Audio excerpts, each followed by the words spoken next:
Peacemakers of Christo. இயேசுவில் அன்பான சகோதர சகோதரிகளே, இந்த உன்னத வேளையிலே நம்முடைய வாழ்க்கைக்கு ஆதாரமாக இருப்பது, நம்முடைய வாழ்க்கையை தேவன் சிருஷ்டிப்பது எதற்காக என்றால் 3 காரியத்தை பற்றி தியானித்தோம். ஒன்று, you to be a creator, நீ தேவனுடைய படைப்பாளியாக மாறுகின்றாய். இரண்டாவதாக, to look after your health, நீ உன்னுடைய உடலின் ஆரோக்கியத்தை கண்ணும் கருத்துமாக பார்த்து கொள்ள வேண்டும். இந்த உடலை ஆண்டவராகிய கடவுள் படைத்தார். அப்ப இந்த உடலை பார்த்து கொள்ளக்கூடிய கடமை யாருக்கு இருக்குது? நமக்கு தான் இருக்குது. மூன்றாவதாக, நம்ம 2 நாளா தியானிச்சதை போல, செல்வம் பெருக்குவதற்காக நீ சோம்பேறியா இந்த இடத்துல உட்கார்ந்துட்டு போறதுக்கு வந்தவன் கிடையாது. தேவன் உனக்கு ஒரு நாணயத்தை கொடுத்திருக்கிறார். அதை எத்தனை மடங்காக நீ ஆக்க போகிறாய்? நீ உன்னுடைய டேலண்ட, உன்னுடைய திறமைகளை, உன்னுடைய நாலேஜ, உன்னுடைய அறிவை how are you going to use is the big question mark. நீ உன்னுடைய திறமை எல்லாம் எப்படி பயன்படுத்த போகிறாய் என்பது ஒரு பெரிய கேள்விக்குறியாக இருக்கிறது. தெய்வ பிள்ளைகளே, இன்று உடலை பற்றி தியானிக்க போகின்றோம். பைபிள்ல நம்ம பார்க்கின்றோம், அதிக வயதிலே வாழ்ந்தவர்கள் யார் யார்? மெத்துசலா என்ற ஒரு சீடன், ஒரு நபர், தொடக்க நூல் 5வது அதிகாரம் 27வது வசனத்துல பார்க்கும் பொழுது 969 ஆண்டுகள் அந்த மகனானவர் வாழ்ந்தார். இரண்டாவதாக, யாரேது என்றவர், தொடக்க நூல் 5வது அதிகாரம் 20வது வசனத்துல 962 வருடங்கள் அவர் வாழ்ந்தார். இன்னைக்கு எத்தனை பேரு வாழ்கிறோம்? ஆரோக்கியமாக வாழ்கின்றோம்? நல்ல திடமாக வாழ்ந்தவர் முதலிலே நாம் பார்க்க போகின்றோம் மோயிசன். உபாகமம் 34வது அதிகாரம் 7வது வசனத்துல 120 வயதான போதும் மோயிசனுடைய கண்கள் மங்கவில்லை, அவரின் பலம் குறையவில்லை. முதிய வயதிலும் நல்ல உடல் நலம் மற்றும் வலிமை அவரிடம் இருந்தது. அன்பார்ந்தவர்களே, இந்த உடலை ஆண்டவராகிய கடவுள் மண்ணிலிருந்து எடுக்கின்றார். மண்ணிலிருந்து எடுத்து இந்த உடலிலே அவருடைய ஞானத்தை செலுத்தி, அவர் எல்லா டெக்னாலஜியையும் யூஸ் பண்ணி இன்னைக்கு மனிதன் கண்டுபிடிக்க முடியாத அளவுக்கு கூட நரம்புகளையும் எலும்புகளையும் இரத்த நாளங்களையும் இல்ல கிட்னியோ ஹார்ட்டையோ அவர் உருவாக்கி அந்த மனிதன் மீது தன்னுடைய ஆவியை பொழிகின்றார். அப்ப இந்த உடலிலே இருப்பது யார்? கடவுள். நிறைய பேரு இன்று வருத்தத்துக்குரிய விஷயம் என்னன்னா, நம்மளையே சபிச்சுக்கிறோம். காலு வலி வந்துச்சுன்னா சனியம் பிடிச்ச காலு வலிச்சுக்கிட்டே இருக்குது. நெஞ்சு வலி வந்துச்சுன்னா சனியம் பிடிச்ச நெஞ்சு படப்படன்னு அடிச்சுக்கிட்டே இருக்குது. இதுக்கு என்ன காரணம்? இல்ல வயிறு டைஜஷன் ஆகலன்னா, செரிமான கோளாறு இருந்துச்சுன்னா சனியம் பிடிச்ச வயிற்றுல என்ன இருக்குதோ அப்படி என்று நாம் சபிப்போம். தெய்வ பிள்ளைகளே, இது எல்லாம் கமாண்ட் எங்கிருந்து வருகிறது என்றால் இறைவனிடத்திலிருந்து நம்முடைய மூளைக்கு வருகிறது, நம்முடைய ஆத்மாவுக்கு வருகிறது, நம்முடைய மைண்டுக்கு வருகிறது. அப்ப இந்த உடல் உறுப்புகள் செயல்படுவதற்கு மூல காரணம் எது என்றால் உன்னத தேவன்.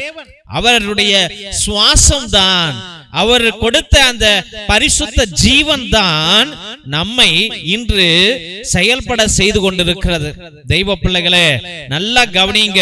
ஒரு குருஜியோ சுவாமிஜியோ இந்த இந்துக்கள்லையோ இல்ல முஸ்லிம்களையோ இல்ல பெரிய லெக்சரர்ஸோ ப்ரொஃபசர்ஸோ இந்த விஷயங்கள் எல்லாம் உங்கள்கிட்ட சொல்ல போறது கிடையாது.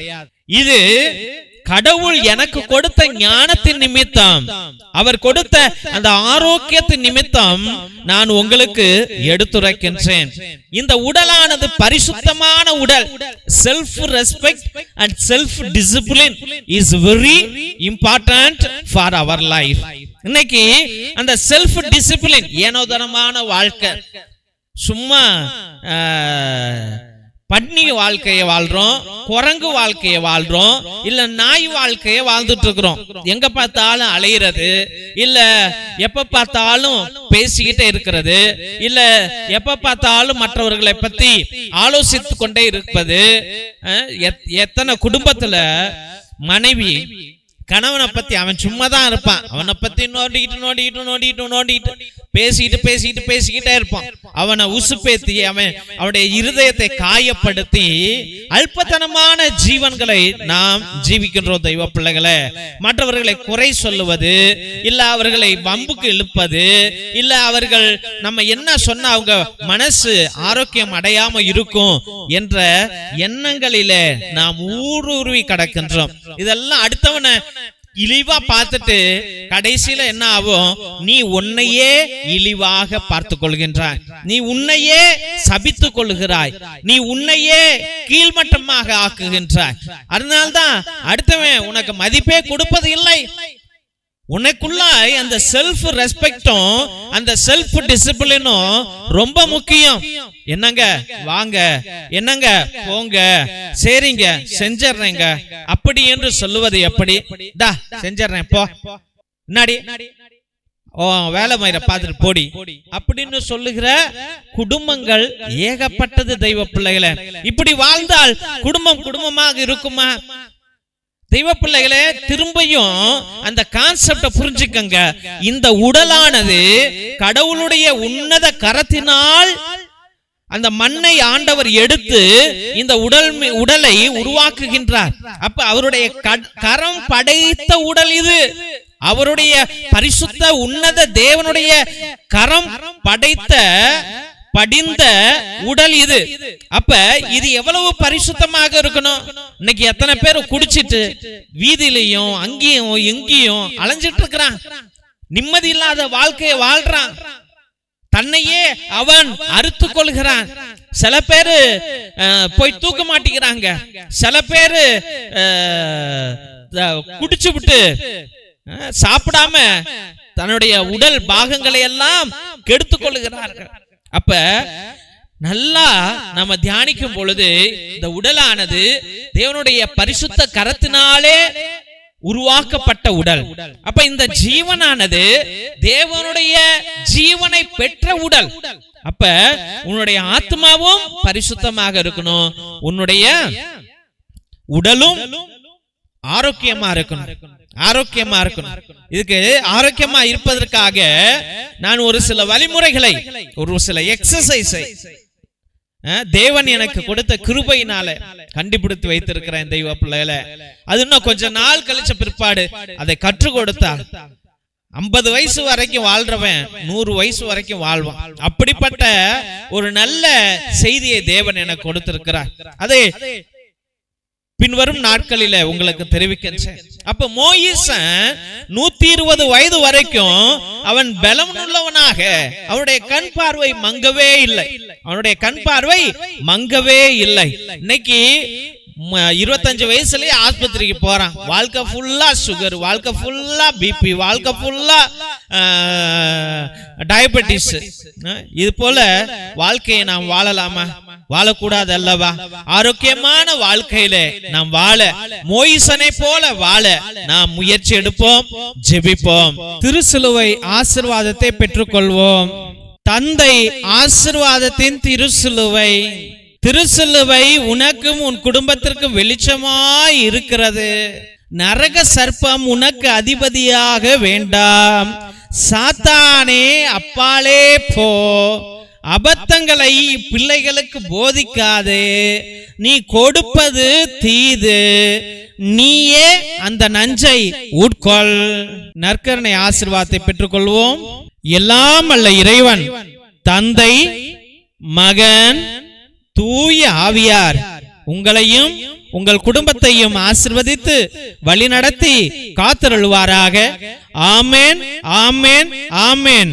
இயேசுவில் அன்பார்ந்த சகோதர சகோதரிகளே, உங்கள் அனைவருக்கும் எங்களுடைய மனமார்ந்த நன்றிகளை தெரிவித்துக் கொள்கிறோம். எத்தனையோ பேர் எங்களுடைய ஏழை எளிய பிள்ளைகளுக்கு உங்களால் முடிந்த பழைய துணி, பத்தாத துணி, பயன்படுத்தாத துணி, நோட்டு, பேனா, புஸ்தகங்கள் என்று சோலார் லைட் என்று நீங்கள் அனுப்பி கொண்டே இருக்கிறீர்கள்.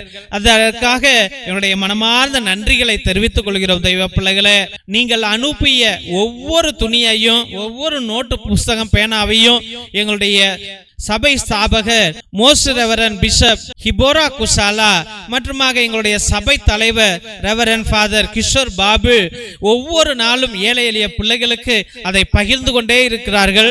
அதை தான் இந்த போட்டோல நீங்க அனைவரும் பார்த்து கொண்டிருக்கிறீர்கள். மற்றுமாக உங்களால் முடிந்த அளவுக்கு உங்களுடைய உற்றா உறவினரிடம் சொல்லி கூட இந்த பழைய துணி, பத்தாத துணி, பயன்படுத்தாத துணிகளையும் மற்றுமாக ஏதாவது நோட்டு, பேனா, புஸ்தகங்களை கூட நீங்கள் தொடர்ந்து அனுப்பும்படியாக அன்போடு வேண்டுகின்றோம். மற்றுமாக தெய்வ பிள்ளைகளே, ஒவ்வொரு நாளும் மதியம் 3 மணியிலிருந்து 5 மணி வரைக்கும் தேவனோடு ஒன்றித்து இறை இரக்கத்தின் ஜெபமாலை, நற்கருணை ஆராதனை, நவநாள் மற்றுமாக உன்னத திருப்பலியை உங்களுடைய கருத்துகளுக்காக 2 மணி நேரம் ஒரே குருவானவர் ஜெபிக்கிறார் என்றால் உலகத்துல எங்கேயுமே நடக்கல. அது தயவு செய்து தெய்வ பிள்ளைகளே, உங்களுடைய கருத்துக்களை அனுப்புங்க. உங்களுடைய கருத்துக்களுக்காக நாங்கள் அனுதினமும் ஜெபித்துக் கொள்வோம். ஒருவேளை நீண்ட நாட்கள் உங்களுடைய கருத்துக்கள் நிறைவேறவில்லை என்றால் நேர்த்தி திருப்பலி அர்ப்பணிங்கள். 3 திருப்பலி, 5 திருப்பலி, 7 திருப்பலி, 9 திருப்பலி, 12 திருப்பலி, 21 திருப்பலி, 30 திருப்பலி, 33 திருப்பலி என்று நீங்கள் அர்ப்பணிப்புக்கலாம். உங்களுக்காக அனுதினமும் நாங்கள் ஜெபித்துக் கொள்வோம். 2 மணி நேரம் ஜெபிப்போம். பேரை சொல்லி சொல்லி ஜெபிப்போம் என்பதை அன்போடு தெரிவித்துக் கொள்கிறோம். மற்றும் அவருடைய குடும்பத்தில் யாராவது உடைய உறவுகள், நெருங்கிய உறவுகள் மரித்திருந்தால் நீங்க கிரகோரியன் மாஸ், அதாவது புனித கிரகோரியார் திருப்பலியை நீங்கள் அர்ப்பணிக்கலாம். 30 திருப்பலி, ஒவ்வொரு திருப்பலிக்கும் ரூபாய் 100 என்பதை அன்போடு தெரிவித்துக் கொள்கின்றோம். ஆத்ம இளைப்பாறுதலுக்காக இதை அர்ப்பணிப்பார்கள். நம்முடைய திருச்சபையில உங்களுடைய கருத்துக்களை நீங்கள் அனுப்பலாம் என்பதை அன்போடு தெரிவித்துக் கொள்கிறோம். மிரக்கல் ஆயில் அதிசய எண்ணெய், இது கோகனட் எண்ணெய் கிடையாது. இது அற்புதங்களை செய்யக்கூடிய வல்லமையான எண்ணெய். எல்லா நோய்களுக்கும் வலிகளுக்கும் பயன்படும். தலைவலி, நெஞ்சு வலி, மூச்சு வலி, முழங்கால் வலி மற்றுமாக மூச்சு வாங்கல், வயிற்று வலி அனைத்திற்கும் பயன்படும். எல்லா நோய்களையும் தீர்க்கும். மற்றுமாக குழந்தை பாக்கியத்திற்கு கூட இது அருமையாக செயல்படும். இதை வாங்கி நீங்கள் தயவு செய்து பயன்படுத்தும்படியாக அன்போடு வேண்டுகின்றோம். இறை இரக்கத்தின் விடுதலை ஜெப புத்தகம். இது அந்த காலத்தில் நம்முடைய மூதாதையர்கள் செபஸ்தியா தகடு, அந்தோனியா தகடு செய்வதற்காக வல்லமையான ஜெபங்களை வைத்து அந்த தகடுகளை செய்தார்கள். அதில் உள்ள ரகசிய ஜெபங்களுடையவை இவை. இந்த ஜெபங்களை வாங்கி நீங்க பயன்படுத்துங்க. உங்களுடைய செய்வினைகள், கட்டுகள், குடும்ப கட்டுகள், தலைமுறை சாபம் அனைத்திலிருந்து உங்களுக்கு விடுதலையை ஆண்டவர் கொடுப்பார். இது வல்லமையான புத்தகம் தெய்வ பிள்ளைகளே. இதை வாங்கி நீங்கள் பயன்படுத்தும்படியாக அன்போடு வேண்டுகின்றோம். மற்றுமாக தெய்வ பிள்ளைகளே, ஒவ்வொரு நாளும் மதியம் 3 மணியிலிருந்து 5 மணி வரைக்கும் நடக்கும் இந்த உன்னத ஜெபத்தில் கலந்து கொள்வதற்காக நன்றிகள். இந்த சேனலை தயவு செய்து சப்ஸ்கிரைப் பண்ணுங்க, இதை ஷேர் பண்ணுங்க, உங்களுடைய வாட்ஸ்அப் ஸ்டேட்டஸ்ல வைங்க, உங்களுடைய வாட்ஸ்அப் குரூப்ல வையுங்க, மற்றவர்களிடம் பகிர்ந்து கொள்ளுங்கள். தெய்வ பிள்ளைகளே, இந்த ஜெப வழிபாட்டில் கலந்து கொள்ளுங்கள், கேட்டுக்கொள்ளுங்க. ஆண்டவர் அற்புதங்களை அவர்களுக்கு செய்வார். நீங்க இந்த ஊழியத்தை தாங்கினார், உங்க குடும்பத்தை ஆண்டவர் தாங்குவார் என்பதை அன்போடு தெரிவித்துக் கொள்கின்றோம். தேவனுக்கே மகிமை உரிதாகுக. God bless you all.